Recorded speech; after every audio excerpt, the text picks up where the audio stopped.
Hey everybody, Edo here, and today I am going to tell you about what I did differently on the Whatnot Cabinet Kickstarter campaign.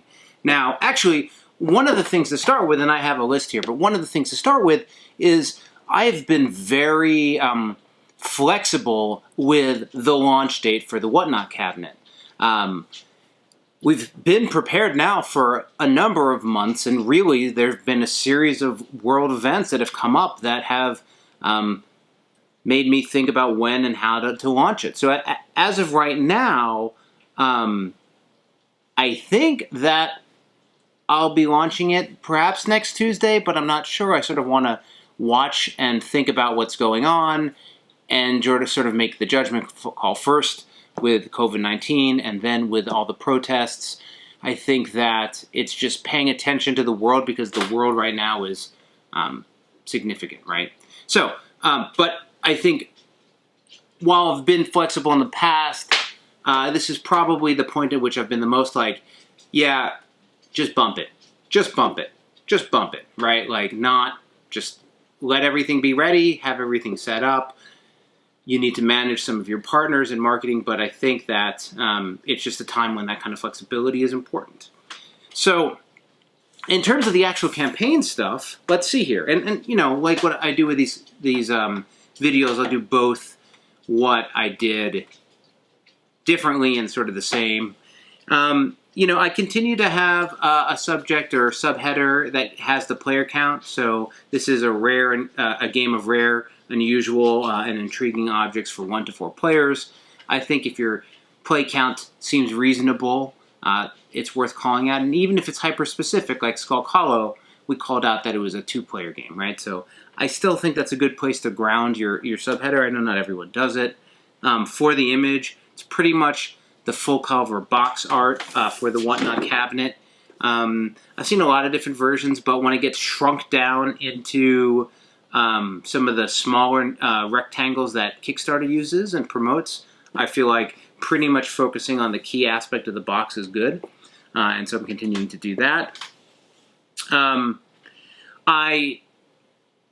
the time of when this posts, I'll probably have the project video up, but what I'll typically do is, for the last campaigns, especially the games that are the Steve Finn, Beth Sobel, these sort of natural games, but even with the 100 Tori, I've been using actually stock video and a combination of like, you know, sort of real world scenarios to sort of bring the naturalism of the game to life. Normally, I also film a video with, it's usually Emily and a bunch of her friends, but it just depends, but I film a video of people playing, but I actually don't have any recent videos of people playing, given all of the, you know, social distancing, stay-at-home stuff. I haven't had the opportunity to get the kind of footage I want there, so I'm not going to be doing that in this video. And I think I would. It's just too hard to pull it together safely at this time. So in terms of the campaign length, my plan was 20 to 21 days, though given the amount of delays and just everything that's going on, I think I'm going to do it shorter. I feel like the team's put together an incredible game. Everyone's excited to bring it to life, but I just want to sort of limit the footprint and be somewhat, you know, just conservative around how long the Kickstarter campaign's up, and I just don't feel like I want to be in everyone's face for 3 weeks like you would normally do on a Kickstarter. So I think I'm going to be a little bit more reserved with this one, just given everything that's going on. I mean, I think it's a balance between finding the right time and the right ways to address everything, but I don't know. I feel like that gives me the most flexibility to do, to make the right decisions for the product and continuing to support everything that's going on and improving the industry and improving the world to the extent we can. Anyway, so we talked about that. Then there are rewards. My reward bundles are pretty similar to what I normally do. I usually have a base game. I do a duo, so I have a double bundle. I still feel that that's better than just an add-on. I feel like it gives people a clear line of like, oh, I could get 2 and get a present. I have a 6-pack bundle, one of the things that's come up in a number of videos is people ask about retailer pledges and retail tiers. I don't do that. I go through retail through distribution, and I give a good deal, the wholesale deal at that time, but I don't offer it as part of the Kickstarter. So anyone who's going to get the big deal, it's not actually savings on the price of the game. If anything, it's some saving on shipping for international orders and group pledges, but it's not the kind of thing where a retailer would be extra excited. I think for most retailers with Pencil First Games, the best thing to do is just wait for it to be actually in retail after Kickstarter backers get the game, and we go from there. Along those lines, just in terms of some general things, I'm not using a pledge manager. I still don't use a pledge manager. I have no plan to use a pledge manager. I think everyone expects it more and more, but for the campaigns I'm running and the opportunities here, I don't think the back end, all the money you pay out to those guys really makes sense. I'm also not using a bunch of big scale marketers like Jellup or otherwise. Same reason. I don't think there's enough margin in a Kickstarter to really support those. I'm not doing Man vs. Meeple for this campaign. I think that they're great and a good fit, but I decided, Rahdo is Richard Hamm, and Rahdo's been a great does great content for this type of game, and he really loved it, so that was the content that I pursued. And then otherwise, it's just a matter of considering how much you're willing to spend for sort of paid content creation, and really, on this campaign, it's pretty limited. There's the... I paid for Rahdo, and he used to be free, but he's now moved to a paid service because of the effort, time, and everything he puts in, which I have no problem with. And it's marked on the campaign as such, and in his video as such. And also, Ryan Rules did the Rules video. He did the 100 Tory video, which I liked a lot, and actually he's now partnering with Rahdo. So that was well worth the effort. I'm really happy with the job that he's done, and that's on the page as well. And actually, I'm not doing any BGG ads. I've done them in the past. For me, historically, they just don't work out. There's this bundle where you get their newsletter with their ads. The newsletter always works out, but you can't. They don't want you to get that unless you also do the ads. And so I just opted out for this campaign. If you look at the page, it's pretty typical. And so what I'll do here is I have a preview page. I'll do the link that you can follow to just sign up for when the Kickstarter goes live. Because again, I'm not even committing to a date. I think I'm going to target next Tuesday, but I don't know. I'm just going to play it by ear. So it's more likely that it's sort of going to be out of the blue. I'm not going to do a big build-up. We'll just sort of be like, yep, it feels like it's an okay thing. Let's go. Or let's wait, and then let's go.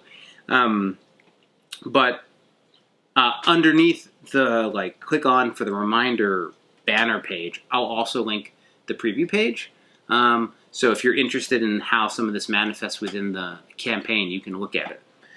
The main hero graphics pretty standard. All the typical things. I'll give the fictional piece, the hook, the gameplay, the objective. I usually like a highlighter review, somebody speaking out about it, and then I'll do reviews around the page. As I mentioned, I did the rules from Richard. I think that's good. I like to have a video review. I like to have a summary of how to play, and then I like to have a link to a full rules booklet. Another thing is, with Steve Finn, Keith Mateka has done the solo version, and one of the things that stands out to me that I try to do, and it may not be obvious, is we try to name the solo game. So giving the solo a vibe and a feel for itself and a banner, I feel highlights it as a real experience, not just a tacked on number. We're doing a mini expansion again. I've moved to the point where I don't make it exclusive. It's not going to retail. I note that it'll probably appear on Pencil First Games website, and it'll probably appear on BGG sometimes. And then sometimes it gets pulled into if the Dice Tower is doing a campaign or something, or Tantrum House just did a campaign, and they had some of those Kickstarter packs in there, and I donated it for that. So the reviewers, we go through, and I usually have their image and maybe a little quote from them. It's all pretty standard stretch goals, doing a fun layout for the stretch goals having to do with it's basically a cabinet from the game. So I thought that was cute. It was a good suggestion from Kim, the graphic designer. So it's like this, but filled with stretch goals. One of the other interesting things is in going through this, we really sort of knew how we wanted the game to look and feel. And so there's a bag in the game for the tiles. There are these really amazing custom pawns. And so I struggled because a lot of times that would be a stretch goal. But, when I'm working through and putting these products together, I really like to think about the products overall. And so for me, it always included those elements. So it just, I don't mind a stretch goal for a card or improved thickness or stuff like that. But to say, here in the stretch goal, I'm going to have the bag. It's I know I'm doing the bag. So what I decided, but you also want to recognize that those are things which, are stretch goal-y, even though they're not. So what I ended up doing, and we'll see, I don't think I've done this before, is I've actually said, I've named the stretch goal. So for funding, which is at $15,000, I have game funded, custom bag, custom meatballs all at that, or custom pawns, all at that level. So it's basically, as soon as it funds, they're all going to unlock. It's no different than saying they're included, but I think it's just emphasizing that there's this premium bit that's coming with it, and it helps show it on a page that would otherwise not have that stuff in there. So that's my compromise. Hopefully it makes sense. Team graphics, the rest of the things all are in line. From a shipping perspective, I'm not doing, I know a lot more people are doing the after campaign shipping pricing.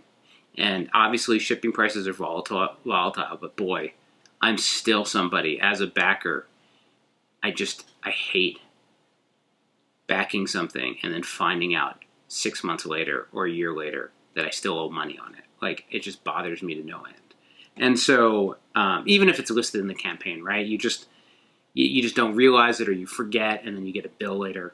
And so for me, I just don't like doing that. So I'm not doing it on my campaigns. Maybe I'll change my mind at some point. I think that really covers it. This has been a really nice set of games I've worked on with Steve and Beth and Kim and Keith and everybody. And we're super excited about bringing together and bringing it to the table. I'm excited when people are picking this game out, when people are reviewing it and they just love it and potentially think of it as the best from the games we've worked together.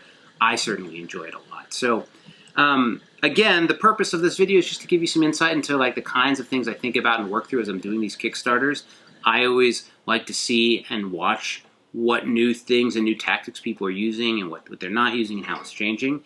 I'm starting to feel like my campaigns are a little behind the curve, not because I don't do a lot, but because I haven't jumped on the bandwagon on more and more of these sort of commonplace things. But that's the beauty of a Kickstarter. It's your Kickstarter. You're the creator. You do what you want to do. You don't have to do what everyone else is doing. So again, normally I'd be like, the Whatnot Cabinet live on blah, blah, blah. I don't know. I'm thinking the 9th. We'll see. It might not be. But do hit the link. You can subscribe for a notification. And if you're into this type of game, it's a tiling set collection game with action selection. You'll enjoy it. So, thanks a lot. Bye. Hey everybody, Edo here, and thanks for watching Gaming with Edo. Reviews over here on this playlist, League and Insider videos over here on this one. Subscribe, share, all that good stuff. But most importantly, play some great games. Thanks. Bye.